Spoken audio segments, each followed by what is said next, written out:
حضرت اسماعیل علیہ السلام کی والدہ ہاجرہ علیہ السلام کا انتقال ہو گیا۔ اسماعیل علیہ السلام کی شادی کے بعد ابراہیم علیہ السلام یہاں اپنے چھوڑے ہوئے خاندان کو دیکھنے آئے۔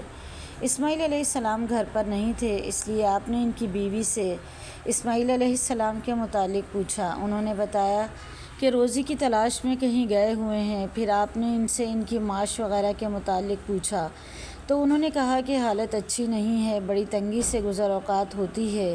اسی طرح انہوں نے شکایت کی۔ حضرت ابراہیم علیہ السلام نے ان سے فرمایا، جب تمہارا شوہر آئے تو ان سے میرا سلام کہنا اور یہ بھی کہنا کہ وہ اپنے دروازے کی چوکھٹ بدل ڈالیں۔ پھر جب اسماعیل علیہ السلام واپس تشریف لائے تو جیسے انہوں نے کچھ انسیت سی محسوس کی اور دریافت فرمایا، کیا کوئی صاحب یہاں آئے تھے؟ ان کی بیوی نے بتایا کہ ایک بزرگ اس شکل کے یہاں آئے تھے اور پھر ان کا حلیہ بھی بیان فرمایا اور آپ کے بارے میں پوچھ رہے تھے۔ میں نے انہیں بتایا کہ آپ باہر گئے ہوئے ہیں۔ پھر انہوں نے پوچھا کہ تمہاری گزر اوقات کا کیا حال ہے؟ تو میں نے ان سے کہا، ہماری گزر اوقات بڑی تنگی سے ہوتی ہے۔ اسماعیل علیہ السلام نے دریافت کیا کہ انہوں نے تمہیں کچھ نصیحت بھی کی تھی؟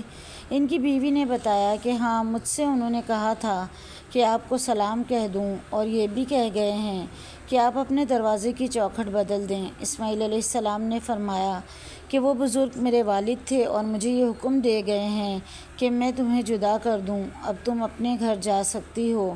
چنانچہ اسماعیل علیہ السلام نے انہیں طلاق دے دی اور بنی جریم میں ہی ایک دوسری عورت سے شادی کر لی۔ جب تک اللہ تعالیٰ کو منظور رہا، ابراہیم علیہ السلام ان کے یہاں نہیں آئے۔ پھر جب کچھ دنوں کے بعد وہ تشریف لائے تو اس مرتبہ بھی اسماعیل علیہ السلام اپنے گھر پر موجود نہیں تھے۔ آپ ان کی بیوی کے یہاں گئے اور ان سے اسماعیل علیہ السلام کے بارے میں پوچھا۔ انہوں نے بتایا کہ ہمارے لیے روزی تلاش کرنے گئے ہیں۔ ابراہیم علیہ السلام نے پوچھا، تم لوگوں کا حال کیسا ہے؟ آپ نے ان کی گزر بسر اور دوسرے حالات کے متعلق پوچھا تو انہوں نے بتایا کہ ہمارا حال بہت اچھا ہے اور رزق میں بڑی فراغی ہے۔ تو انہوں نے اس کے لیے اللہ تعالیٰ کی تعریف اور ثنا کی۔ ابراہیم علیہ السلام نے دریافت فرمایا کہ تم لوگ کھاتے کیا ہو؟ انہوں نے بتایا کہ گوشت۔ آپ نے دریافت فرمایا کہ پیتے کیا ہو؟ بتایا کہ پانی۔ حضرت ابراہیم علیہ السلام نے ان کے لیے دعا کی، اے اللہ، ان کے گوشت اور پانی میں برکت نازل فرما۔ حضرت صلی اللہ علیہ وآلہ وسلم نے فرمایا کہ ان دنوں انہیں اناج میسر نہیں تھا، اگر اناج بھی ان کے کھانے میں شامل ہوتا تو ضرور آپ اس میں بھی برکت کی دعا کرتے۔ صرف گوشت اور پانی کی خوراک میں ہمیشہ گزارا کرنا مکہ کے سوا اور کسی زمین پر بھی موافق نہیں پڑتا۔ ابراہیم علیہ السلام نے جاتے ہوئے اس سے فرمایا کہ جب تمہارے شوہر واپس آ جائیں تو ان سے میرا سلام کہنا اور ان سے کہہ دینا کہ وہ اپنے دروازے کی چوکھٹ باقی رکھیں۔ جب حضرت اسماعیل علیہ السلام واپس تشریف لائے تو پوچھا کہ یہاں کیا کوئی آیا تھا؟ انہوں نے بتایا کہ جی ہاں، ایک بزرگ بڑی اچھی شکل و صورت کے آئے تھے۔ بیوی نے آنے والے بزرگ کی تعریف کی اور انہوں نے مجھ سے آپ کے متعلق بھی پوچھا کہ کہاں ہیں اور میں نے بتا دیا۔ پھر انہوں نے پوچھا کہ تمہاری گزر بسر کا کیا حال ہے؟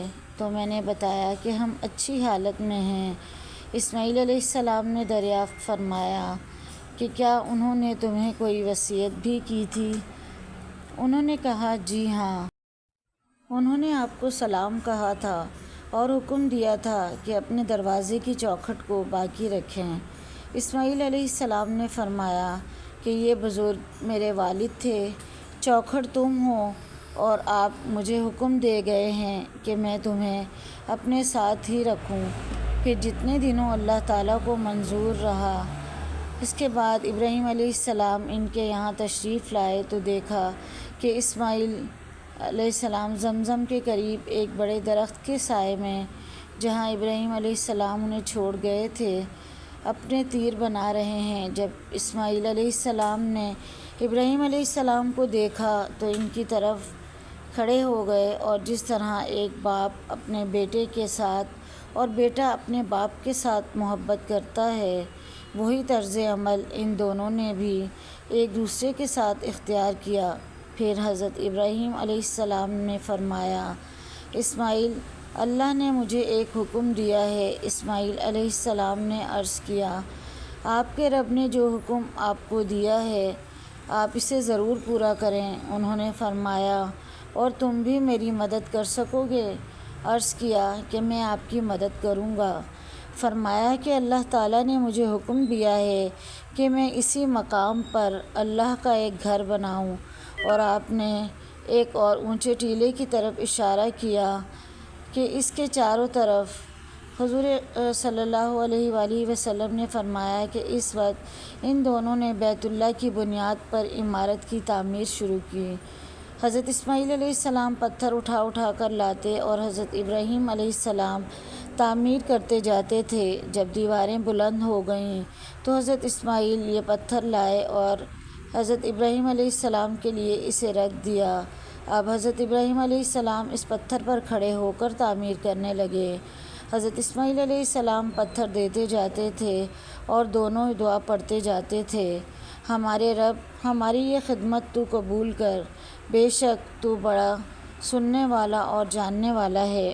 فرمایا کہ یہ دونوں تعمیر کرتے رہے اور بیت اللہ کے چاروں طرف گھوم گھوم کر یہ دعا پڑھتے رہے، اے اللہ، اے ہمارے رب، ہماری طرف سے یہ خدمت قبول فرما، بے شک تو بڑا سننے والا، بہت جاننے والا ہے۔